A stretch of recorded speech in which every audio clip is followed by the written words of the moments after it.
paz do Senhor, hoje eu tenho um tema importante para tratar com você. Nós iremos falar sobre a desigualdade social. Infelizmente, muitas pessoas estão agora sem ter nada, enquanto que a minoria tem muito. A desigualdade social trata-se de um grande abismo, em que muitos são pobres e pouquíssimos são milionários, bilionários. E com isso, muitas pessoas, elas não têm acesso a uma boa educação, a uma boa saúde. Lembrando que a palavra de Deus nos incentiva ao compartilhamento. A palavra de Deus nos incentiva a sermos aqueles que repartem. Tem uma história bíblica de um homem louco, que ele obteve uma grande colheita, mas o coração dele era tão perverso, ele queria tanto acumular para si, que em determinado momento, ele disse para si mesmo: eu vou ampliar o armazém, eu vou ampliar o meu estoque, porque desta maneira eu irei ter mais e mais como colher, eu terei mais para acumular. Lembrando que este homem, ele foi advertido por Deus. Naquele momento que o Senhor disse: louco, louco, hoje mesmo eu pedirei a tua alma, o que tu irás apresentar? Aquele homem, ele poderia deixar transbordar. Ora, se ele teve uma grande colheita, porque biblicamente aquilo que restava, aquilo que eu não podia reter ou acumular, era dos pobres. Mas o que ele pensou? Ora, se eu estou tendo uma grande colheita, então melhor seria aumentar o armazém. E foi exatamente o que aconteceu. Mas a palavra de Deus não incentiva a isto. A palavra de Deus nos fala que devemos compartilhar, deixar transbordar. Uma medida que transborde bênçãos para outros. Agora imagine que você está recebendo a bênção de Deus, você está recebendo, através da misericórdia do Senhor e também pelo teu esforço, muitas gratificações, muitas bênçãos do Senhor Deus, mas de repente no seu coração você diz: eu tenho que mudar o meu padrão de vida. Se antes, por exemplo, eu me satisfazia com aquela roupa ou com aquela janta, agora eu quero gastar muito mais. Eu quero os melhores pratos, eu quero as melhores roupas. Se antes eu me satisfazia com um carro popular, agora eu quero um carro de luxo. Porque se Deus está fazendo transbordar, nós queremos aumentar o nosso armazém. Nós não queremos deixar com que venha cair bênçãos para outras pessoas. Nisto, a palavra de Deus nos incentiva a repartirmos, a compartilharmos. Porque senão seremos advertidos por Deus como aquele homem foi. Louco, louco, hoje mesmo eu pedirei a tua alma. Ou seja, a gente não pode levar as riquezas deste mundo, mas aquilo que nós fazemos com o que colhemos, se deixamos transbordar, é para abençoar outras pessoas. É por isso que a palavra nos incentiva ao compartilhamento, ao repartir. A palavra fala: o pão nosso não é o pão meu. A desigualdade social, ela cresce cada vez mais porque os corações se tornam orgulhosos, arrogantes, prepotentes. Os corações se tornam amantes da riqueza. Alguém que quer acumular, alguém que prefere mudar o padrão de vida, eleva o padrão de vida porque não quer compartilhar. E logo esta pessoa vai dizer: eu não tenho como compartilhar porque eu tenho muitas contas a pagar. Claro, aumentamos o nosso padrão de vida, aumentamos o nosso armazém, porque se a colheita é abençoada, queremos cada vez mais colheitas abençoadas. E chega uma hora que Deus, ele nos adverte, porque é necessário nós entendermos que aquilo que transborda não é para nós.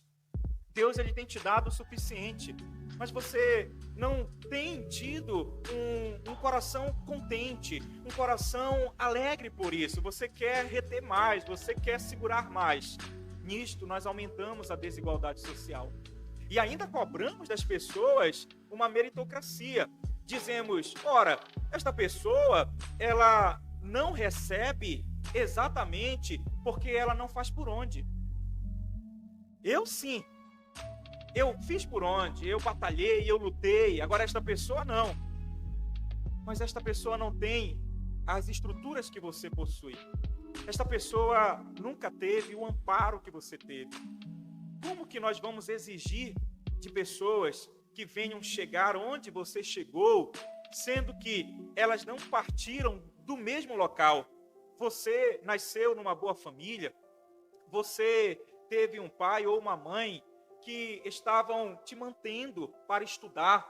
Agora, e esta pessoa que cedo teve que trabalhar?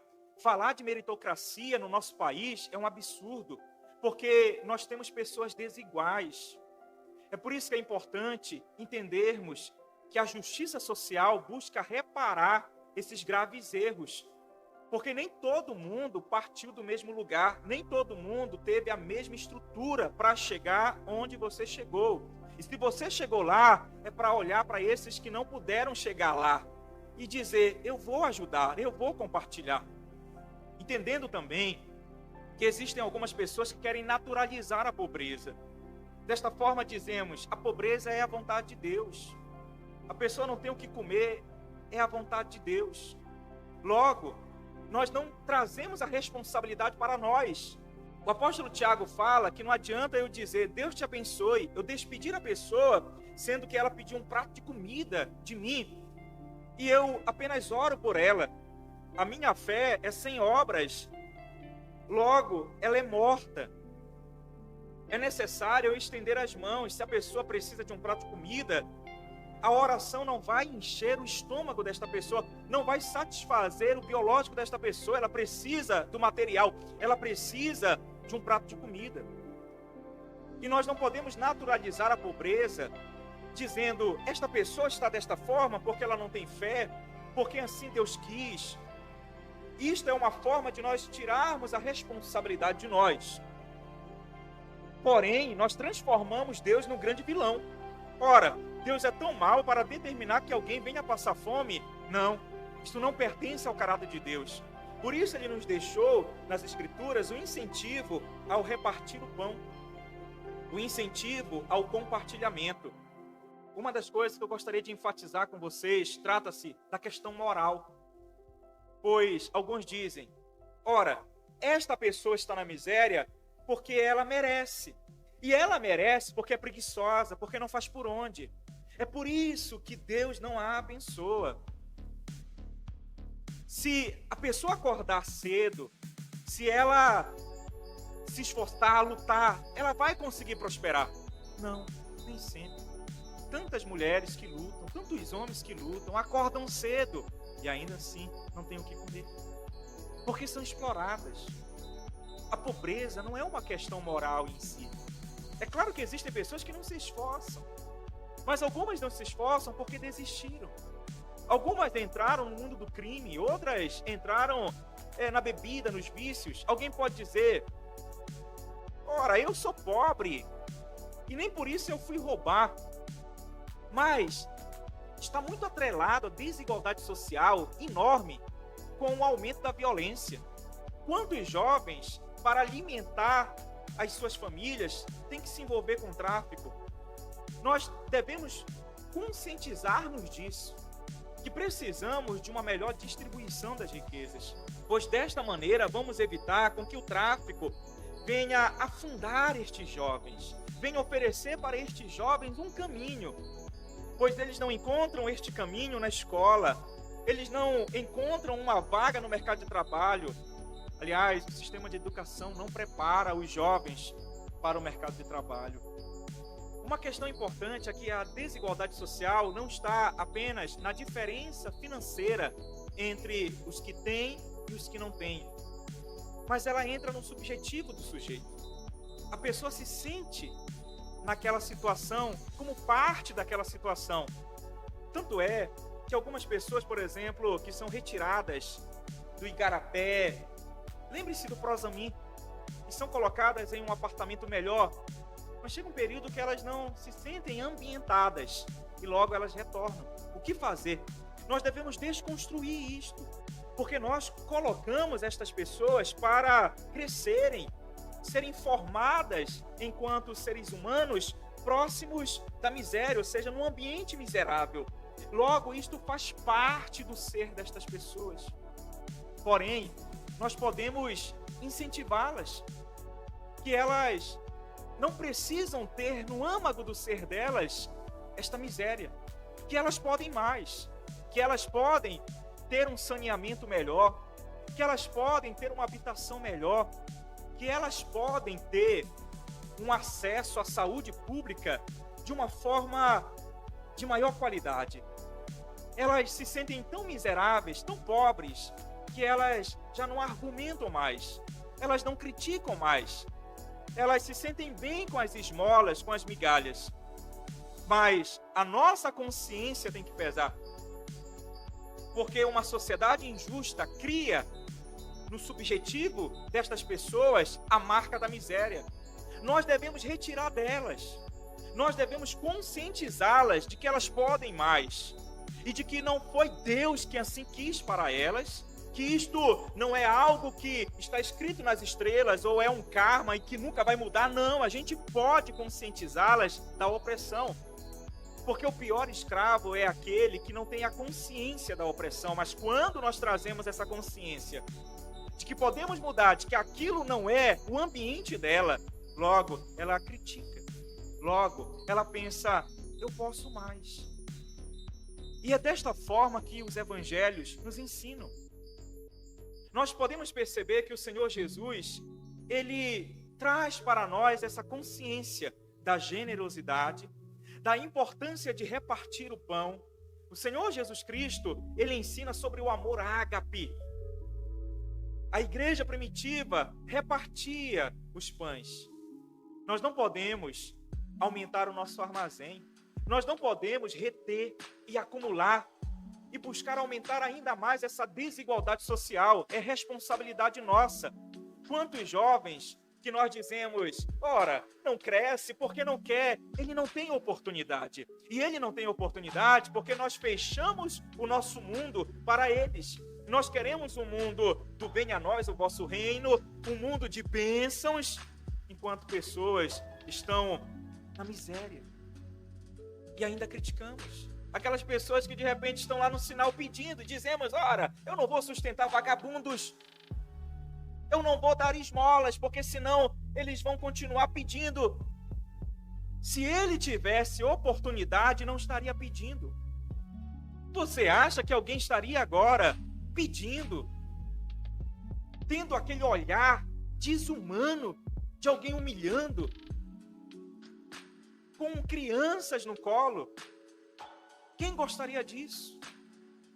Se alguém ama fazer isso, é porque nós, enquanto sociedade injusta, criamos no subjetivo deste sujeito o amor por pedir, o amor por clamar por esmolas. E por isso nós precisamos desconstruir, porque aquele local não é o ambiente desta pessoa. E esta pessoa não está lá porque ela quer, ela está lá pela nossa falta de amor, está lá pela nossa omissão em não ajudar, em não estender as mãos. Precisamos olhar para a desigualdade social e cobrarmos de nós mesmos, cobrarmos o que nós podemos fazer para ajudar. E o que você pode fazer é compartilhar. Não busque apenas acumular. Aliás, não busque julgar estas pessoas. Ajude. Porque você diz, eu não quero sustentar esta pessoa na pobreza. Mas se você não der sequer aquele dinheiro, como que esta pessoa vai comer? Como que esta pessoa vai se alimentar? Tem que pesar a nossa consciência de que precisamos urgentemente entender, como cristãos, que pessoas sofrem, que pessoas estão agora sem comer, sem ter onde dormir. E enquanto estamos em nossa zona de conforto, talvez Deus, lá dos céus, se entristeça. E dizemos, Senhor, me abençoe, me abençoe. Ele vai dizer, queres que eu seja apenas o teu servo? Que eu apenas te dê colheita e te dê colheita? E quando você vai transbordar, você aumenta o armazém. Deus está nos cobrando, porque senão seremos chamados de loucos. Deus está nos cobrando para sermos pessoas que venham fazer a diferença. Não estou pedindo para você alimentar todo mundo, mas reparta o pão com o teu próximo. Compartilhe com o teu próximo. Vamos diminuir essa desigualdade social. Aliás, vamos entender que estas pessoas precisam de ajuda. E de repente você diz: desigualdade social não é culpa minha. Claro, é culpa de todos nós. Mas se cada um fizer a sua parte, se cada um conscientizar as pessoas que aquele local não é o ambiente dela, logo nós vamos ter uma sociedade que saiba qual é o seu papel, que saiba a importância de servir. Eu quero deixar esta palavra, porque hoje nós vamos incentivar você a romper, a não julgar as pessoas que estão precisando. Elas não precisam de julgamento, elas precisam de ajuda. Que Deus te abençoe, em nome de Jesus.